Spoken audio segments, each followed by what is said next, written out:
வணக்கம். அலையொலி செய்தி ஊடகம். பினாங்கு இந்து அறப்பணி வாரிய தலைவர் RSN ராயர் இந்து அறப்பணி வாரியத்தின் வளர்ச்சிக்கு உதவ வேண்டும், மாறாக அதை விட்டு பல தேவையற்ற விவகாரங்களில் தலையிட வேண்டாம் என பினாங்கு இந்து அர்ப்பணி வாரியத்தின் முன்னாள் நிர்வாக இயக்குனர் டத்து மு ராமச்சந்திரன் செய்தியாளர் சந்திப்பில் தெரிவித்தார். பிரஸ் கூட்டத்தை என்னத்துக்கு நான் ஏற்பாடு பண்ணோம் அப்படின்னா, ஒரு வருஷமாக அந்த பிரச்சனை ஓடிக்கிட்டு இருக்கு. இன்னைக்கு நேற்று இல்லை, ஒரு வருஷமாக ராயர் பலவிதமான தொந்தரவு எனக்கு கொடுத்துக்கிட்டு இருக்காரு. தொந்தரவு அப்படின்னா பேசுறது, முதலமைச்சரை பார்க்குறது, எம்பியோட ஸ்டேட் அசம்பிளிமெண்ட் மீட்டிங்கில் என்னை பற்றி பேசுகிறது, இதே வேலை. நான் இவ்வளோ நாள் பரவாயில்ல அப்படின்னுக்கிட்டு இருந்தேன். அது தொடர்ந்து போய்கிட்டு இருக்கு. அதனால் நேரம் வந்துருச்சு ராயருக்கு ஒரு நல்ல புத்திமதி சொல்கிறதுக்கு. சமீபத்தில் பார்த்திங்கன்னா அந்த டிஏபி கான்ஃபரன்ஸில் ராயர் இந்த விஷயத்தை பற்றி பேசியிருக்காங்க. குறிப்பிட்டு முக்கியமாக அவங்க என்ன பேசுகிறாங்க அப்படின்னா, எனக்கு 10,000 வழி சம்பளமா. முதல் ராயர் விளங்கிக்கணும், நான் அங்கே 13 வருஷம் வேலை செஞ்சேன். நான் வேலை ஆரம்பிக்கும் போது 5,000 வெளியில் ஆரம்பித்து என்னோடய வேலை நல்லா இருக்குது, பலவிதமான நல்லதை செஞ்சுருக்கோம் அப்படின்னு சொல்லி எனக்கு சம்பளத்தை ஏற்றி கொடுத்து 10,000 வெளிக்கு கொண்டு போனாங்க. ஓகே, அதை எல்லாம் புரிஞ்சுக்கணும். சும்மா 10,000 வெளி இன்றைக்கி பல பேர் அரசாங்கத்தில் இருந்துட்டு வெளியில் 40,000 வழி சம்பளம் எடுத்துக்கிட்டு இருக்காங்க, கொம்தாரில் உட்காந்துருக்காங்க. அதை பற்றி பேசுகிறதுக்கு ராயருக்கு துணிச்சல் இல்லை. தமிழனை பற்றி தான் பேசணும், தமிழனை பற்றி தான் பேசணும். So this is the biggest mistake he is making by talking all this things. He is saying that அந்த என்னோடய சம்பளத்தில் 12 மாதத்துக்கு எடுத்தால் 120,000 வழி அதை மிச்சப்படுத்திட்டாங்க. பெரிய மிச்சம் இது யாருமே சாதிக்க முடியாத சாதனை. மிச்சப்படுத்திட்டாங்க. அப்புறம் இந்த கமிஷனர்ஸுக்கு அலவன்ஸ் கொடுக்குறாங்க பாருங்கள், அதை பற்றி நான் கொஞ்சம் விளக்கமாக அப்புறம் சொல்கிறேன் இது என்னன்னு. அந்த அலவன்ஸை நிப்பாட்டிட்டாங்களாம். ஸோ அவங்க செஞ்சுருக்கிறத பார்த்தா these 12 months, Rayer's great achievement is only two things. One, he has saved 120,000 from the executive director's salary by not employing one. The other one is the allowances for the commissioners. Big achievement. அதே நேரத்தில் இவங்க என்ன பார்க்கணும் அப்படின்னா, இந்த 13 வருஷமாக 2008 விட்டுருங்க, 2010லேருந்து 2023 வரைக்கும் 13 வருஷம் எவ்வளோ சொத்து, how much of property இந்த என்டோமெண்ட் போர்டில் எவ்வளோ சொத்து வந்திருக்குன்னு உங்களுக்கு தெரியும். என்னை கேட்டிங்கன்னா டபுள். இந்த விஷயத்தில் நான் ப்ரொஃபஸர் ராமசாமியை பாராட்டுவேன். ஏன் அப்படின்னா, அவர் தான் எங்களை விரட்டி இதை செய்ய அதை செய்ய, எங்கெங்கே நம்ம நிலம் இருக்குது அதெல்லாம் போய் எடுங்க. இன்னும் இருக்குது நம்மளோட நிலம், நமக்கு தெரியாமல் இருக்குது, அதை போய் நம்ம தேடி எடுக்கணும். பத்துக்கவானுக்கு போகிற பாதையிலேயே ஒரு சிமெண்ட் மில் மாதிரி இருக்கும், அது பக்கத்தில் பாருங்கள், அந்த நிலம்லாம் போட்டோட. ஆனால் இன்னும் எடுக்கலை. ஸோ இந்த மாதிரி வேலைகளை செய்கிறத விட்டுவிட்டு இவர் ராமாவுக்கு 10,000 வழி சம்பளம், ராமாவுக்கு பார்த்தா என்ன பெரிய பேச்சு இது, என்ன பேசுகிறான் ராயர் எனக்கு விளங்கலை. பண்ணிச்சிருங்க வாடா போடான்னு பேசுகிறேன். ஏன்னா அவனுக்கு அந்த மாதிரி எடுத்தால் நான் கொடுக்கணும். அதுக்கு அவர் எது செஞ்சாலும் செஞ்சுக்கிட்டோம். எனக்கு பேசுகிற தகுதியும் இருக்குது. எனக்கு 73 வயசு, அவனுக்கு 52 வயசு தான். நான் பேசலாம். நான் ஏன் இதை சொல்கிறேன் அப்படின்னா, அவனுக்கு புத்தி வரணும் என்ன பேசுகிறான் அப்படின்னு. இன்னொன்று நான் என்ன சொல்ல விருப்பப்படுறேன் அப்படின்னா, இன்றைக்கி என்டோமெண்ட் போர்டு எடுத்துக்கின்னா என்ன சொல்கிறது, இங்கிலீஷில் மெஸ்ன்னுவாங்க. It's in a mess. I don't know how you say it in தமிழில் எப்படி சொல்கிறதுன்னு. கலங்கப்போட்டாக இருக்குது, குழப்படி.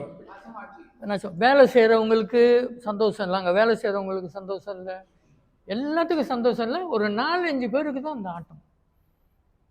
முதல்ல அவங்க புரிஞ்சிக்க வேண்டிய ஒரு விஷயம் அப்படின்னா, கமிஷனர் அப்படின்னா cannot get involved in day-to-day business of the endowment board. அன்னாட என்டோமெண்ட் போர்ட் பிரச்சனையில் கமிஷனருக்கு தலையிட முடியாது. சட்டம் சொல்லுது, நான் சொல்லலை. நான் இப்போ கொஞ்ச நேரத்தில் உங்களுக்கு படிக்கிறேன் அந்த சட்டத்தை. கமிஷனரோட வேலை பாலிசி மேக்கிங்.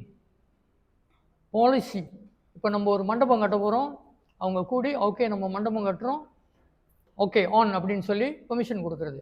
அவங்க வந்து நின்று அங்கே மண்டபம் கட்டுறது இல்லை, தண்டல் வேலை பார்க்குறது இல்லை, அந்த வேலை இல்லை. அவங்களோட வேலை அதுதான்.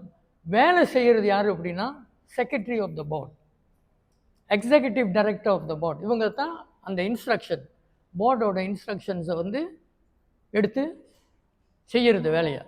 அப்படி தான் இவ்வளோ நாளாக ஓடிக்கிட்டு இருந்துச்சு. பிரமாதமாக இருந்துச்சு. என்னை கேட்டிங்கன்னா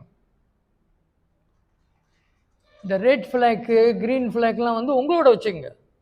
நான் இன்றைக்கி அதுக்கு தான் பச்சை சட்டை போட்டு வந்திருக்கேன், க்ரீன் ஃப்ளாக் காமிக்கிறதுக்கு. Don't talk about red flag and all that running to SPRM. Don't waste our time. வேலையை கவனி. என்டோமெண்ட் போர்டை எப்படி மேலே கொண்டாடுறதுன்னு பாரு. ஒரு என்வலப்பில் போட்டு மக்கள்கிட்ட வந்து நீ என்ன சொன்ன பொதுக்கூட்டத்தில் என்ன சொன்ன மக்கள்கிட்ட? Forensic audit. நல்ல வேலை ஜப்பனீஸ் ஆடிட்னு சொல்லலை, ஃபாரன்சிக் ஆடிட் செஞ்சு உங்களுக்கு சொல்கிறேன்னு இன்னைக்கு தெரிய வச்சாங்களா? ஃபாரன்சிக் ஆடிட் செஞ்சு ஒரு என்வலப்பில் போட்டு தூக்கிட்டு ஓடுறானுங்க. Red flag காமிக்குதான். கொண்டு போய் SPRMல கொடுத்தேன். என்ன SPRMனா நாங்கள் பயந்துருவோமா? நான் கேட்குறேன். நம்ம தவறு செஞ்சுருந்தா தானே நம்ம பயப்படணும். நான் இன்றைக்கி சொல்கிறேன் உங்கள் எல்லாத்துக்கும், என்டோமெண்ட் போர்டில் ஒரு வெள்ளி, டோன்ட் டாக் அபவுட் 100,000 200,000, ஒரு வெள்ளி யாரும் எடுக்க முடியாது. அந்த அளவுக்கு அந்த நிர்வாகம் இருந்துச்சு 13 வருஷமாக.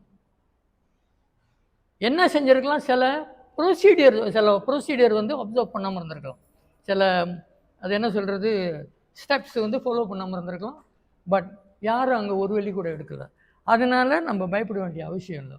உங்களோட ரெட் ஃப்ளாக்கு என்ன நல்லா வாயில் வருது, வேறு ஃப்ளாக்லாம் இன்னும் கொஞ்சம் முன்னாடி ரஷ்யன் ஃப்ளாக் எடுத்து காமிப்பானுங்க, இதான்டா நம்ம கொடி அப்படின்னு. ஸோ இதெல்லாம் don't waste time on all these. Latest concept. இந்த என்டோமெண்ட் போர்டு வந்து ஒரு முக்கியமான பாடி. மலேசியா ரீதியிலேயே அது பேர்பட்டது. மில்லியன்ஸ் கணக்கில் சொத்து இருக்குது. இதை வச்சு உனக்கு நல்லா நடத்த தெரியல, நீ வந்து போய் 120,000 வெள்ளியும் அலவன்ஸை பற்றி பேசிக்கிட்டு இருக்கீங்க. It's a waste of time. ராயரை யார் நியமித்தது தலைவராக? இன்ன வரைக்கும் யாருக்கும் தெரியாது எப்படி அவர் தலைவராக வந்தார் அப்படின்னு. திடீர்னு அனௌன்ஸ் பண்ணுறாங்க Rayar is the chairman. Now who appointed Rayar is the chairman? That's a question. கவர்னருக்கு அந்த அதிகாரம் இல்லை. TYT இருக்காரு பண்ணாங்களா, அவரும் வந்து அப்பாயின்ட் பண்ண முடியாது சேர்மன்.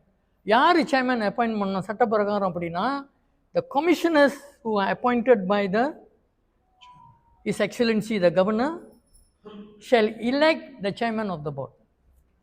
தேர்ந்தெடுக்கணும். அதான் சட்டத்தில் இருக்குது. The commissioners of the board under rules section 3, the commissioners of the board shall elect one of their number to be the chairman and may elect another commissioner to be the vice chairman. ரெண்டு பேருமே elect பண்ணணும், சேர்மனை elect பண்ணணும், vice chairman. இது என்ன ஆச்சுன்னா, ராயர் சேர்மன்னதும் அவர் வந்து லிங்கேஸ்வரனை vice chairman announce பண்ணிட்டாரு, ராஜு காணா போயிட்டார். இது எப்படி நடந்துச்சு? இது தான் not more then 2 consecutive terms, அப்படின்னா 2 வருஷம். Provided the Yang di Pertua Negeri of Pulau Pinang may in any particular case reappoint a commissioner for a period as he deems fit. 2 வருஷத்துக்கு மேலே அந்த பதவியில் இருக்கணும் அப்படின்னா ஆளுநர் கையில் இருக்குது, ராயரோட கையில் இல்லை, சொந்தமாக இது பண்ணிக்கிறது.